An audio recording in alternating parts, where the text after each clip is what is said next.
تو یہ مضمون خاص ہے کہ یسروا ولا تعسروا بشروا ولا تنفروا، اس پر عمل کے اللہ تعالی ہم سب کو توفیق عطا فرمائے۔ اس سے ہم سے بھی غلطیاں ہو جاتی ہیں، ہے نا، ہم سے بھی غلطیاں ہو جاتی ہیں۔ ایسے موقع پر اس کی تلافی کے جو شرعی طریقے ہیں اس کو اختیار کرنا چاہیے۔ اپنے بچوں پر اس پر بھی اگر ظلم ہو گیا اس کی بھی تلافی ضروری ہے کہ اس کا طریقہ یہ ہے کہ بچوں کو خوش کر دے، اتنا پیار و شفقت دے کہ وہ خوش ہو جائے، وہ غم اور وہ دکھ جو ہے ختم ہو جائے، بالکل ان کو سکون اور خوشی حاصل ہو جائے اس طرح سے۔ اور اپنے شاگرد سے اگر ایسی کوئی بات ہو گئی وہاں بھی یہی صورت ہے۔ اور اگر یہ ہے کہ واقعتاً اتنا ظلم ہو گیا کہ ان سے معافی مانگنا چاہیے، تو معافی مانگنا چاہیے کا مطلب کہ وہاں معافی مانگنا واجب ہے نا، پھر معافی مانگے، وہ واجب کام کرے تاکہ آخرت میں تو نہ پھنس جائے، ہے نا، آخرت میں مجرم تو نہ ثابت ہو جائے۔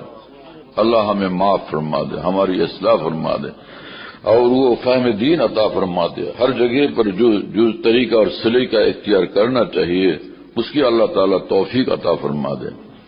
تو فرمایا کہ بشروا ولا تنفروا، اور جو ہے وہ ان کو خوشخبری سنا اور متنفر نہ کرو، ہے نا۔ یہ دیکھو اچھے کام سے بھی بعض وقت دین کی باتوں سے اور دینی طریقے کے غلط اختیار کرنے سے بھی بعض وقت لوگ متنفر ہو جاتے ہیں، دین سے دور ہو جاتے ہیں۔ دیکھیے یہ صحابہ تو صحابہ تھے رضی اللہ تعالیٰ عنہ، صحابہ تھے، دین کے حریص تھے، نماز کے حریص تھے، نماز کے لیے دیوانے تھے، ہے نا، بھاگ کے آتے تھے نماز کے لیے صحابہ، اور لمبی لمبی نماز صحابہ پڑھتے تھے، ہے نا۔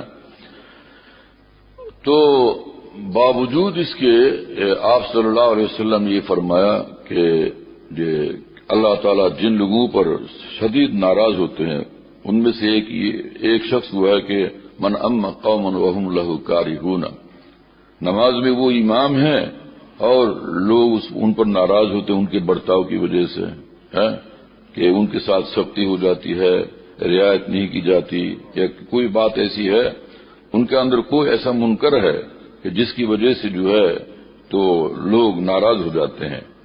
تو کیا بات ہے میرے دوستو، لہذا اس سے بھی امام ہو کے آزاد نہیں رہنا چاہیے۔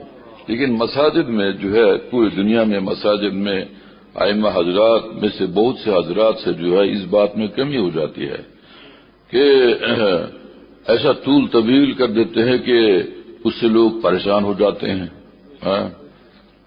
جبکہ آپ صلی اللہ علیہ وسلم نے فرمایا کہ جو امام کرے من اما قوما فلیکفر، جو امام بنے تو مستقل اس کا اہتمام رکھے کہ اس میں مستقل اس کو حکم شریعت قرار دیا، فلیکفر، جو بھی امام بنے ان کی ذمہ داری ہے کہ تخفیف اختیار کرے، آسانیاں اختیار کرے، مسلموں کے لیے آسانی کا راستہ اختیار کرے۔ اور آگے آپ صلی اللہ علیہ وسلم نے فرمایا کہ ان کے اندر ضعیف کمزور لوگ ہیں، بوڑھے لوگ ہیں، اور حاجت مند لوگ ہیں، اور مسافرین ہیں، ہے نا، مسافرین ہیں۔ تو اب امام صاحب جو نا خوب تگڑے ہیں، جوان ہیں، تگڑے ہیں، خوب صحت مند ہیں، ان کے گھٹنے میں کوئی تکلیف بھی نہیں ہے، کمر میں تکلیف نہیں ہے اور پیشاب بھی بار بار نہیں لگتا، اب تک شوگر کا مسئلہ آیا نہیں پیش ہے نا۔ امام صاحب زبردست وہ مغرب میں طویل قرات شروع کرتے ہیں، ہے نا، اما تسالن سے شروع کیا یا تو پوری سورت ہی پڑھ دی، ہے نا، یا کہ سورہ انفطار سے شروع کر دیا، ہے نا، تو مطلب کہ یہ سورہ مزمل پڑھنے لگے وہ اس میں مغرب میں، عشاء میں جو ہے وہ سورہ یاسین شریف شروع کر دے یا سورۃ الواقعہ سے شروع کر دے۔ یعنی بتا رہا ہوں کہ ایسا کرتے ہیں اگر تو ان کو تو محبت ہے، ایک تو نماز سے اللہ سے محبت ہے، نماز سے محبت ہے، قرآن پاک سے محبت ہے اور عشق ہے، تو وہ تو قرآن پاک پر فدا ہو رہا ہے اور ان کو دھیرے دل میں مزہ بھی آ رہا ہے۔ لیکن یہ ہے کہ اس میں حکم شریعت ہے کہ مسلموں کی رعایت رکھو، مصلیوں کی رعایت رکھو، ہے نا. اسی لیے فقہاء کرام نے اس کو متعین فرما دیا آپ صلی اللہ علیہ وسلم کے اعمال کو دیکھ کر کے، اعمال زندگی کو دیکھ کر کے، کہ نماز میں جو ہے جو صورتیں ہیں مسنون طریقے کیا ہے اس کو مقرر فرما دیا فقہاء کرام نے کہ فجر کی نماز میں طوال مفصل ہے، فجر کی نماز میں طوال مفصل ہے، اور جو ہے عشاء میں کیا ہے اوساط مفصل ہے، مغرب میں قصار مفصل ہے، مغرب میں کیا ہے قصار مفصل، اس سے پڑھنا، یعنی چھوٹی چھوٹی صورتوں کو پڑھنا. اب لوگ بڑی بڑی صورتیں پڑھتے ہیں. عشاء میں بھی جو ہے اس میں بھی یہ طریقہ ہے کہ جو مسنون طریقے ہے تو اس کے اندر بھی تخفیف کی رعایت رکھنا چاہیے. یہ مستقل بات ہے. جو مسنون صورتیں ہیں اس میں بھی اس کا اہتمام ضروری ہے کہ جو مسنون صورت ہے. اب مسلموں کے جو حالات ہیں تو اب کیا چاہیے کہ اس میں کون سی صورت مناسب ہے ان کی رعایت کے اعتبار سے، ہے نا. اب مثلاً کہ ایئرپورٹ کے قریب مسجد ہے اور جناب مغرب میں انہوں نے عامہ تسالون مکمل پڑھنا، مکمل پوری صورت پڑھی. اب دیکھو لوگ دعا دیں گے کیا کریں گے. اس لیے فقہاء نے یہ احسان کیا ہے کہ اس کو متعین کر دیا. مفتی صاحب زور میں بھی تو ہوئی تیوال کا ہے نا، اور عصر میں تو دونوں باتیں ہیں، یا اوساط مفصل سے پڑھے یا قصار مفصل سے پڑھے. لیکن اس میں یہ ہے کہ وہ مسلموں کی تخفیف اور آسانی کی رعایت ہی رکھے. یہ ملفوظ میں نے خود پڑھا ہے کہ حضرت حکیم محمد تھانوی فرماتے ہیں کہ اس دور حاضر میں لوگ جو ہے وہ دن میں کام کاج میں ظہر کے موقع پر بہت زیادہ مشغول اور مصروف ہوتے ہیں، دفتروں میں اور اپنی اپنی دکانوں میں. پوری دنیا میں آج ایسا ہے نا کہ بہت زیادہ لوگوں کے شدید ترین مشغولیت کا وہ وقت ہے. تو حضرت حکیم محمد فرماتے ہیں کہ جو ہے آج کل یہ حالات ہے کہ بھائی دیکھا ہے کہ بہت سے مساجد میں یہ ہوتا ہے کہ قصار سے چھوٹی چھوٹی صورتیں پڑھتے ہیں. حضرت تھانوی نے لکھا اتنی طویل باتیں تو حضرت نے نہیں کی. حضرت نے اتنا فرمایا کہ جو ہے لوگ آج کل ائمہ مساجد چھوٹی چھوٹی صورتیں پڑھتے ہیں تو یہ کیا ہے. یا میں سوچ رہا تھا کہ بھائی کیا کوئی قول ایسا مل جاوے کہ ہے بھائی اس کے موافق کوئی قول ہے بھی کہ نہیں. حضرت تھانوی کی اس بات کی فکر تھی کہ تمام مسائل دینیہ میں تمام مذاہب اور تمام فقہاء کرام کے کیا کیا مسائل ہیں ان کو آسان طریقے ایک جگہ جمع کر دیں تاکہ امت جو ہے آسانی سے دین پر چل سکے. لیکن یہ اس کے شوق تھا حضرت کو، بڑی تمنا تھی، اس کی فکر بھی تھی، لیکن یہ کام پورا نہ ہو سکا. تو حضرت حکیم محمد فرماتے ہیں کہ پھر جو ہے حنفیہ کے قول مجھے مل گیا کہ ظہر میں قصار. حضرت تھانوی نے لکھا ہے شاید کہ یہ میں نے وہ کمالات میں دیکھا ہوگا کہ آپ دیکھیں کہ کہیں 35 سال 40 سال پہلے جو دیکھا تھا بعض وقت احوال جات میں جو ہے کوئی غلطی بھی ہو جاتی ہے، چوک ہو جاتی ہے. تو شاید کہ یہ میں نے کمالات ہی میں دیکھا تھا، کمالات اشرف میں دیکھا تو یقیناً تھا. ہاں حضرت نے فرمایا کہ یہ قصار میں سے پڑھتے ہیں لوگ، تو یہ حنفیہ کے قول اس کے موافق مل گیا. یہ بہت سال پہلے میں نے دیکھا اور میں نے کہا کہ اللہ اکبر، ان حضرات کی کیسی فکر ہے. بات سمجھ میں آتی ہے میرے دوستو. اب دنیا پر یہ اثر ہے، پوری دنیا یعنی عالم اسلام پر یہ اثر ہے کہ سعودیہ میں جاتے ہیں وہاں ائمہ حضرات کو جو دیکھتے ہیں تو اس کی نقل اتارتے ہیں. یہ بات ہے. ارے بھائی وہاں تو سبھی لوگ اول یہ ہے کہ وہ حضرات تو بھائی ہم لوگ تو حنفی ہیں، لہذا حنفیہ کے ہاں جو طریقے ہیں تو اس کا اعتبار چاہیے، اس کی رعایت کرنی چاہیے۔ اور دوسری بات یہ ہے کہ وہاں جو ہے وہ سب لوگ وہ مشتاق بھی ہوتے ہیں، شوق رکھتے ہیں کہ خوب پڑھیں، تو یہ بات ہے۔ لیکن پھر آگے یہ ہے کہ وہاں ان کو کون بتائے، ہم لوگ تو اس کی ذمہ دار نہیں ہیں۔ اگر وہاں مغرب میں طویل پڑھتے ہیں تو بہت سو کو تکلیف ضرور ہو جاتی ہے، اس میں کوئی شک نہیں ہے نا۔ عشاء میں طویل پڑھتے ہیں اس طرح کے فجر کی قرات کی طرح، تو لوگوں کو بہت تکلیف ہو جاتی ہے۔ بہت سے کمزور لوگ ہوتے ہیں، مسافرین ہوتے ہیں ہے نا، اہل حاجت ہوتے ہیں، تو اس کی نقل اتارنا اگر ہے تو وہاں تو یہ بھی ہو رہا ہے کہ جناب وہ جماعت شروع ہوئی بس حرم مسجد الحرام کے اندر، اور آدھا کلو کے فاصلے پر وہاں لوگ اقتدا کر رہے ہیں، آدھے کلو کے فاصلے پر، آدھا کلومیٹر فاصلے پر وہ لوگ اقتدا کر رہے ہیں، درمیان میں بالکل خالی ہے۔ یہ صحیح ہے؟ بتائیے۔ لہذا نقل اتارنا نہیں ہے، احکام شریعت پر چلنا ہے، ہمیں احکام شریعت پر چلنا ہے، تو لہذا جو ہے مسلموں کی رعایت رکھیں۔ اب کوئی مدرسہ ہوتا ہے تو وہاں طلباء اکرام ہوتے ہیں، مثلا کہ مغرب کی نماز ہے، طلباء مغرب پڑھ کے جائیں گے، پھر جو ہے پڑھیں گے، اپنی کتابیں پڑھیں گے، اور وہ آس پاس دکانیں ہیں تو لوگ جا کے پھر اپنی دکانوں میں بیٹھیں گے، ہے نا۔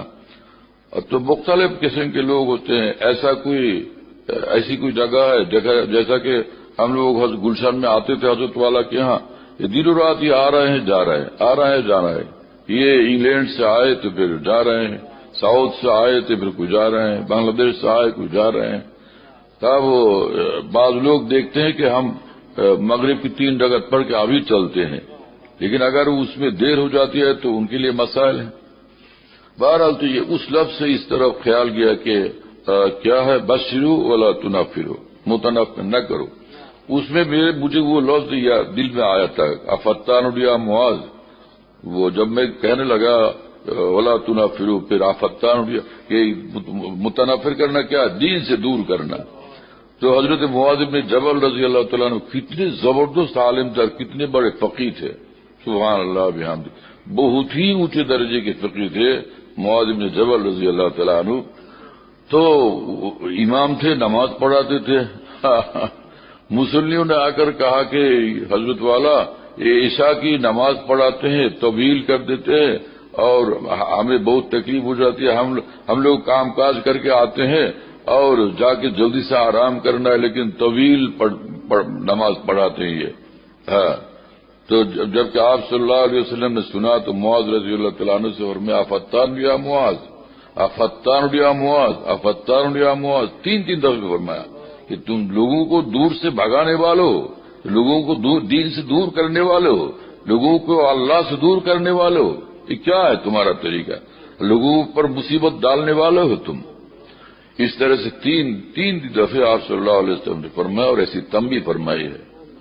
کیا بات ہے میرے دوستو، ایسی دوسرے ایک صحابی کا بھی واقعہ ہے اسی طریقے سے، اس میں دوسرے الفاظ ہیں، فتان کی لفظ کی جگہ اس میں دوسرے الفاظ ہیں۔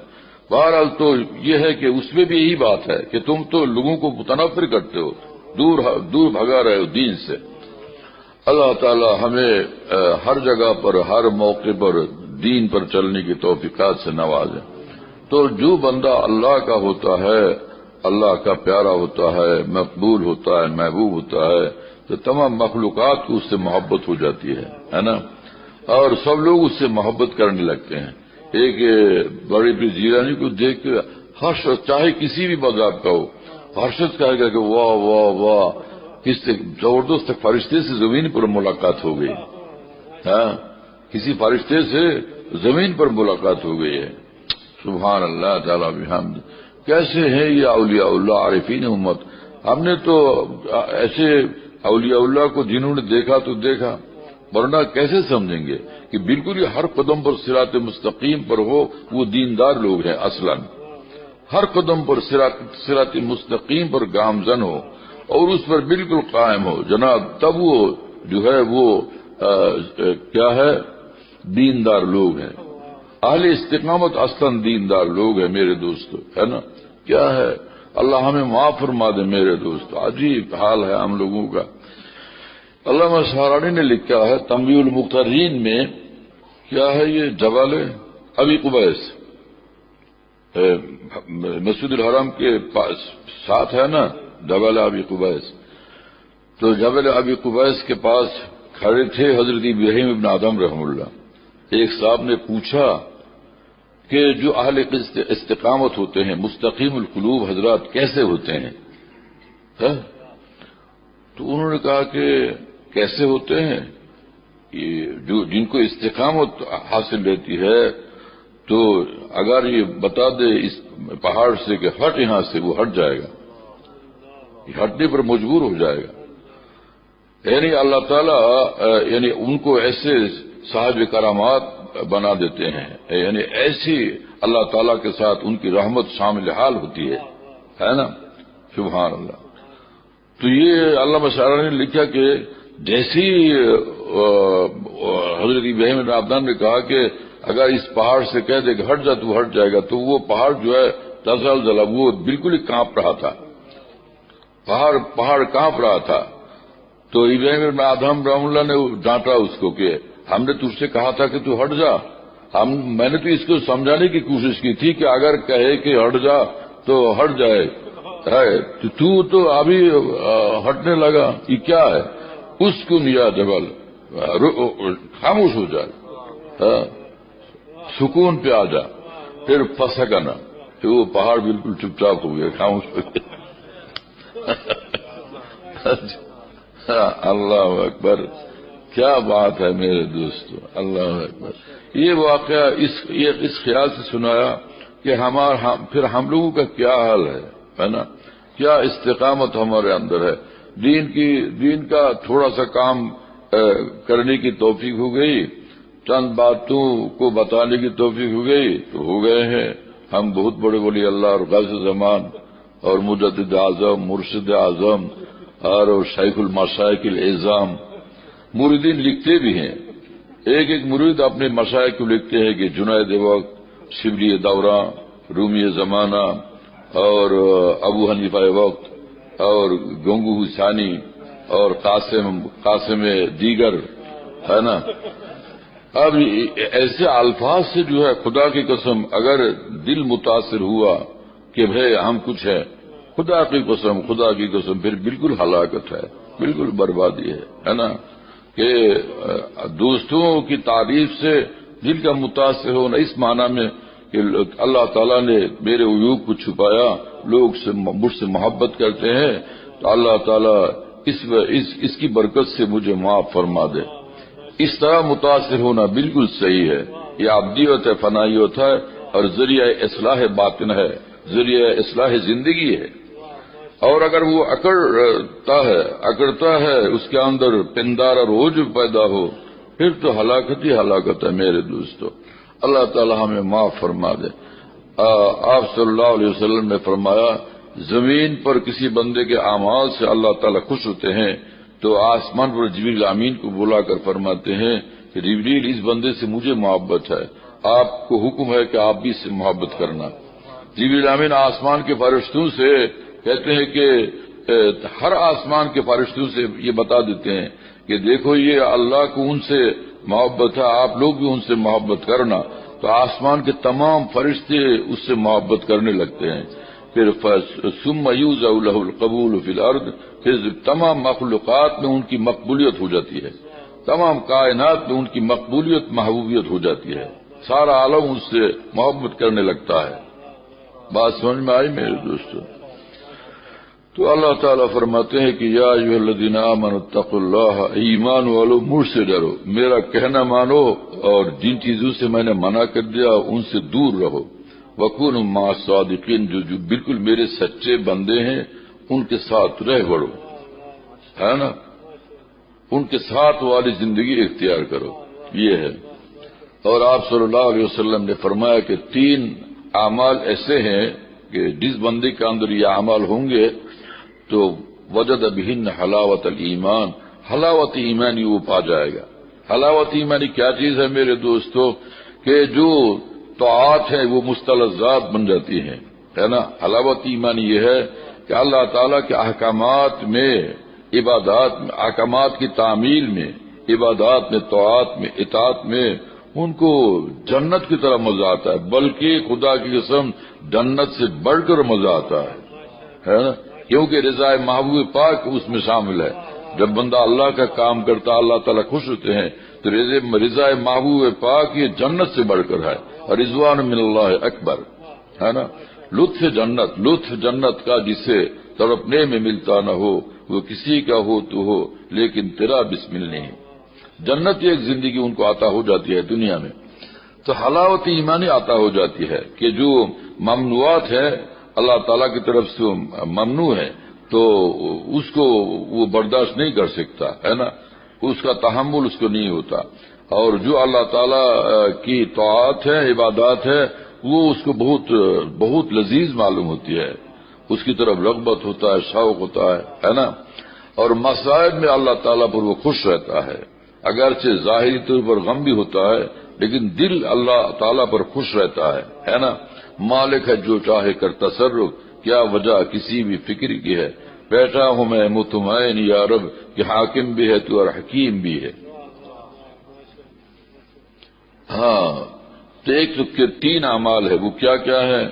من کان اللہ رسول احب الیہ مما سواہما، کہ جس کے دل میں اللہ اور اللہ کے رسول ما سوا سے محبوب ترین ہے، سب سے زیادہ محبوب اللہ اور رسول ہیں، سب ما سوا سے، ہے نا۔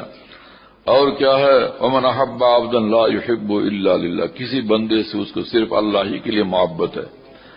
اور یہ کہ جس کو ایمان عطا ہوا ہے تو اس سے ہٹنا اور کفر کی طرف جانا، اس کو آگ میں ڈالے جانے کی طرح اس کو بہت شدید اور بہت مشکل، ہے نا، گزرتا ہے، کہ اتنا گرا گزرتا ہے کہ آگ میں ڈال دیا جائے اس طرح، بلکہ اس سے بھی زیادہ اس کو گرا گزرے۔ تو چونکہ آگ میں ڈالا جانا یہ تو بہت مشکل بات ہے، فرمایا کہ ان یلقی فی النار، ہے نا، آگ میں ڈالے جانے سے، آگ میں گرنے سے زیادہ اس کو اس میں تکلیف محسوس کیا، مطلب کہ کسی طرح ایمان سے ہٹنے کو تیار نہیں، یہ معنی ہے، مقصد یہ ہے، کسی بھی طرح سے کسی بھی حال میں ایمان سے ہٹنے کو تیار نہیں۔ قرآن پاک میں اللہ تعالیٰ نے فرمایا کہ اگر بظاہر ظلم سے بچنے کے لیے کہ جس کا تحمل مشکل ہو، الا من اکرہ وقلبہ مطمئن بالایمان، دل مطمئن ہے، زبان سے کچھ کہہ بھی دیا تو اللہ تعالیٰ اس کو معاف فرما دیں گے، ہے نا، ایسے مشکل حالات میں، لیکن وہ کسی بھی طرح کفر کی طرف جانے کے لیے تیار نہیں ہے، یعنی اللہ کو چھوڑنے کے لیے تیار نہیں۔ یہ حال جس کا ہو تو پھر جو ہے وہ اللہ تعالیٰ اس کو حلاوت ایمانی عطا فرما دیتے ہیں۔ اللہ تعالیٰ ہم سب کو حلاوت ایمانی سے نوازے۔ تو اور دوسری حدیث پاک میں فرمایا کہ ذاق طعم الایمان من رضی باللہ ربا وبالاسلام دین اور محمد صلی اللہ علیہ وسلم رسولا، کہ جس کو اللہ سے محبت ہو کہ اللہ میرے رب ہے اور بہت خوش ہے وہ، اور اسلام سے محبت ہے، اسلام میرا دین ہے، اس پر خوش ہیں، اور محمد صلی اللہ علیہ وسلم میرے رسول ہے، اس پر خوش ہیں، خوش ہیں، مطلب کہ اللہ کے سامنے جھکے ہوئے ہیں، دین پر ان کا عمل ہے، آپ صلی اللہ علیہ وسلم کے طریق پر ان کی زندگی ہے، ذاق طعم الایمان، ان کو بھی ایمان کی حلاوت عطا ہوگی، ایمان کا مزہ ان کو بھی اللہ تعالیٰ عطا فرما دیتے ہیں۔ بات سمجھ میں آئی میرے دوستو؟ یہ کیا ہے پھر؟ عباراتنا شتى حسنک واحد وکل الى ذاک الجمال یشیر، تعبیرات الگ الگ ہیں، مقصد ایک ہی ہے، جو اللہ کا ہو جائے، جو یہ ہے کہ اللہ کا ہو جائے تو پھر کام بن جائے۔ اللہ تعالیٰ ہمیں توفیق عطا فرما دے۔ کیا کس انداز سے آپ صلی اللہ علیہ وسلم نے ہم لوگوں کو سمجھایا ہے کہ 3 کام کر لو، ہے اللہ اور رسول ما سوا سے تمہیں محبوب ترین ہو، اور یہ ہے کہ کسی سے محبت کرنا اللہ کے لیے، اور کیا ہے ایمان کو اتنا عزیز سمجھو، ہے اتنا لذیذ سمجھو، اتنا مرغوب سمجھو، اتنا اہم سمجھو۔ اللہ تعالی ہمیں ایمان کے ساتھ زندگی عطا فرمائے، تقوی کے ساتھ زندگی عطا فرمائے، عافیت کے ساتھ زندگی عطا فرمائے۔ اور قرات جو پڑھے نماز میں وہ بھی معتدل طریقے سے، اب اس طرح قرات کرتے ہیں امام، بعض امام کے گویا کہ مشق کر رہے ہیں، بھائی اس سے تو مسلمانوں کو پریشانی ہوتی ہے اور تکلیف پہنچ جاتی ہے. ایسا نہیں کرنا چاہیے. معتدل طریقے سے روانی کے ساتھ قرات ہو، ہے نا، معتدل طریقے سے معتدل روانی کے ساتھ قرات ہو، یہ چاہیے. بہرحال اللہ تعالی ہمیں معاف فرما دے اور توفیقات سے نوازے.